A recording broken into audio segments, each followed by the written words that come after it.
Bonjour, merci d'être venus aussi nombreux, ça fait plaisir. Et comme je disais tout à l'heure, je pense que la cause est juste. Je remercie tous les copains et copines syndicalistes ou d'un collectif qui m'ont soutenu par leurs appels, leur présence, mes amis, ma famille. Je n'oublie pas aussi le courage de certains collègues qui ont fait fi de l'ambiance de terreur qu'avait instauré le directeur et ont osé témoigner afin que la vérité éclate au grand jour. Un petit remerciement aussi aux GMS qui m'ont fait copie de leur carnet d'adresses. Ouais. Ah, ça c'est sympa, ouais.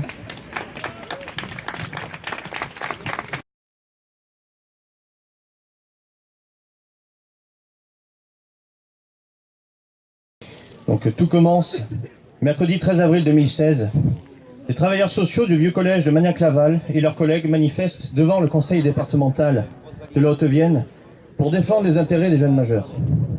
En effet, c'est en octobre 2014 que le conseil général de la Haute-Vienne à l'époque fait voter en commission permanente l'arrêt de toute aide à tout jeune n'ayant pas 3 années consécutives de prise en charge au sein de l'aide sociale à l'enfance. Cela veut dire l'arrêt pur et simple de toute prise en charge des jeunes majeurs s'ils n'ont été placés durant 3 ans consécutifs au cours de leur minorité. Les jeunes devront alors quitter leur lieu d'accueil, institution ou famille d'accueil, les jours de leurs 18 ans. En clair, c'est une régression de l'accompagnement prévu dans le cadre du contrat des jeunes majeurs.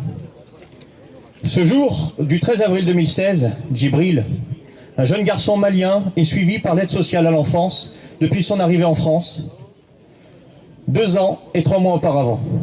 Ce jour, Djibril vient d'avoir 18 ans. On lui demande alors de récupérer ses affaires et de quitter le foyer du vieux collège de Magnac-Laval. Les 19 salariés de l'établissement, dont François Jacob, qui ont participé au rassemblement car indignés par cette situation, ont été par la suite sanctionnés. François, 27 ans de métier, militant syndical depuis plusieurs années et engagé, connu et reconnu dans la défense des droits des salariés quand la justice sociale a été ainsi licencié pour faute grave alors qu'il participait simplement à la mobilisation en tant que citoyen et durant son temps libre. Le 19 novembre 2007, j'ai rencontré François qui m'a expliqué en détail cette situation. Son licenciement est non seulement injuste, mais également brutal puisqu'il s'est retrouvé du jour au lendemain sans emploi, avec de grosses conséquences sur le plan humain et financier. Et il faut le dire, il est tout à fait anormal qu'un employeur puisse s'immiscer dans la vie d'un citoyen en dehors de son temps de travail, de le sanctionner pour l'expression de ses opinions. Mardi 5 décembre 2017, le Conseil des prud'hommes acte que François a été licencié sans cause réelle et sérieuse. Par conséquent, ce dernier demande à la direction du vieux collège sa réintégration, mais sans obligation. C'est une première victoire, certes, mais pas la fin du combat, durement mené. François, tu as le soutien de nous tous et tu as mon soutien.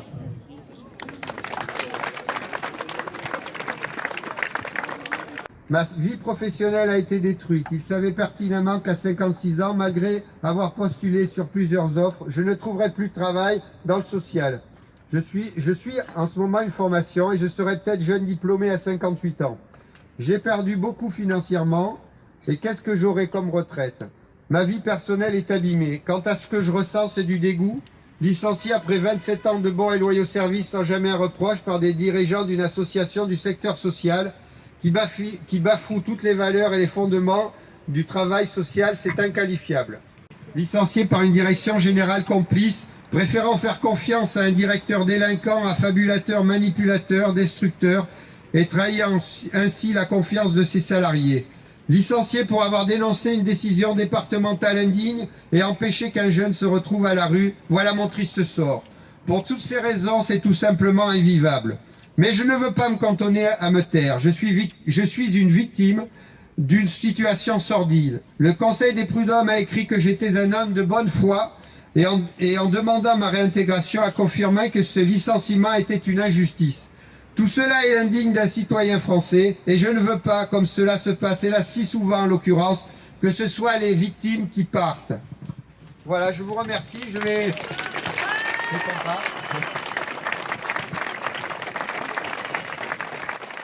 Donc, maintenant, je vais laisser la place. En effet, depuis la délibération du Conseil départemental du 3 octobre 2014, notre syndicat s'est largement investi dans la lutte pour la protection des jeunes majeurs. Bonjour à tous, merci de votre présence. Beaucoup de choses ont déjà été dites. Dans cette histoire qui nous amène aujourd'hui à nous rassembler, nous sommes là effectivement pour défendre nos libertés, parce que c'est bien une question de liberté, et puis aussi une question de dignité, parce que pour les citoyens et François qui se sont réunis le 13 avril 2016, il était indigne, dans un État qui met au fronton de ses mairies et de ses établissements publics la fraternité, qu'un jeune se retrouve à la rue le jour de ses 18 ans. C'est bien ça le problème, un jeune se retrouver à la rue le jour de ses 18 ans. Donc bravo à ces citoyens qui, comme le disait Pasolini, sont les lucioles effectivement, ils nous éclairent, ils nous guident dans cette résistance légitime dans une société qui privilégie trop souvent la course au profit et la raison financière devant l'humain et effectivement les valeurs de solidarité et de fraternité. La justice a reconnu effectivement qu'un employeur n'a pas le droit de s'ingérer dans la vie privée d'un salarié. C'est important, c'est capital. Nous avons la liberté aujourd'hui dans une démocratie de nous exprimer, de donner notre opinion. La justice a donné raison à François et aux citoyens qui résistent. Autre liberté importante, la liberté syndicale. François, c'est 27 ans moniteur éducateur dans une association qui se veut sociale. 27 ans aussi d'un combat syndical pour le progrès social, 27 ans à défendre les droits des salariés. Comment ne pas y voir un lien avec ce qui lui est arrivé? Comment? Il est le seul licencié.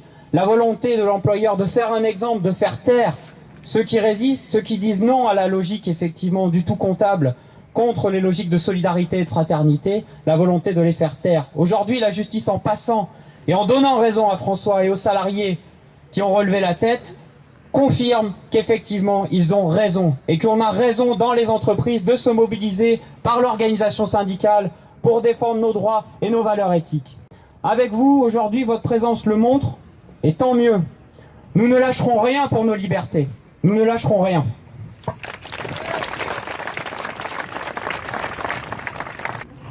Bonjour, voilà, je représente ici le collectif adopteunjeune.com. C'est le collectif qui est né après 3 semaines de lutte au conseil départemental sur le parvis, avec des salariés du conseil départemental et avec la solidarité de nombre de citoyens, et y compris de travailleurs sociaux du privé. La fédération CGT de la santé et de l'action sociale, on a toujours été à côté de François dès qu'il nous a alertés, c'était normal. Entre l'arbre de la liberté et l'arbre de la dignité, les deux ont été attaqués. Et je pense qu'effectivement, on se devait d'être là. Mais le combat ne sera pas fini derrière François.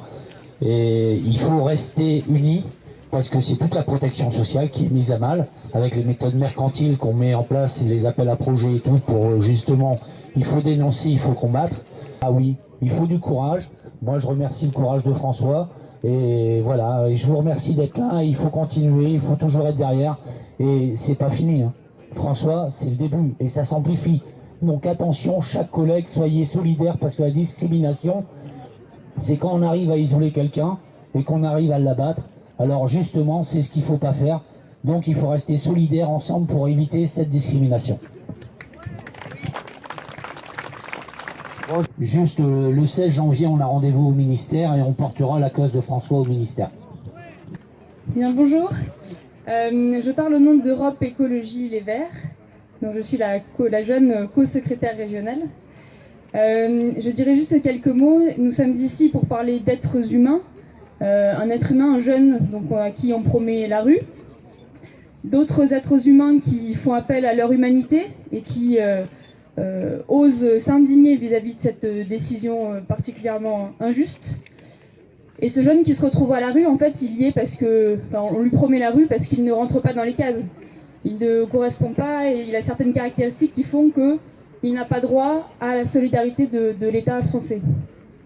Eh bien, je pense que la politique doit être au service des êtres humains. Bonjour, alors aujourd'hui j'interviens au nom de Lutte ouvrière parce que je suis chargée de vous transmettre la solidarité et le soutien des militants de Lutte ouvrière. Bonjour, Bon, j'interviens au nom du NPA, du nouveau parti anticapitaliste. Je ne vais pas refaire toute l'histoire parce que pratiquement tout a été dit. Bonjour, Thomas pour le Parti communiste français. Donc les communistes apportent tout naturellement leur soutien à François Jacob dans la période difficile que vivent les travailleurs au quotidien. Les communistes, aujourd'hui comme hier, seront toujours aux côtés des salariés pour défendre les libertés syndicales et d'expression. Bonjour à tous, donc moi je m'appelle Claire. En effet, je représente Sud. C'est un peu difficile pour moi de parler aujourd'hui parce que malgré tout, le combat, je suis éducatrice comme François et le combat pour les contrats jeunes majeurs, ça fait plusieurs années qu'on le mène et c'est pas facile et on n'a pas terminé. Je peux vous dire que tous les jours, il faut qu'on défende les dossiers de ces jeunes et quand ils arrivent à 18 ans et qu'on leur dit on n'a pas de solution pour toi, ils vivent ça comme un abandon et je vous promets que c'est pas facile de pouvoir répondre à ces jeunes. Président, je suis un dommageur, mais je l'avoue, j'ai peur de devenir indépendant. Je viens de recevoir un courrier de l'ASE pour partir de chez eux à 18 ans au soir. Monsieur le Président, j'y ai construit ma vie, j'ai pas assez grandi, je suis qu'une adolescente. S'il vous plaît, laissez-moi ma famille d'accueil et de votre fauteuil, comprenez mon émoi. Depuis que je suis née, j'ai pas connu mon père, je n'ai vu que ma mère pleurer toute la journée. Elle a tellement souffert qu'elle est devenue folle, me conduire à l'école, elle ne pouvait plus faire. Alors on m'a emmenée dans un autre foyer, je n'avais pas demandé d'y vivre mes jeunes années. Pourtant j'y ai grandi, je m'y suis attachée, mais tous mes beaux projets sont aujourd'hui trahis. Ça n'a pas été facile d'accepter mon destin, j'ai tracé mon chemin, mais je suis encore fragile. Je ne me sens pas prêt, je ne peux pas affronter tout seul la société. Pourquoi se couperait? Vous vous donnez du mal pour trouver de l'argent sur le dos des enfants et du travail social. Tant que vous préférez vos projets de prestige à l'avenir de nos jeunes, près de vous nous trouverez. Voilà.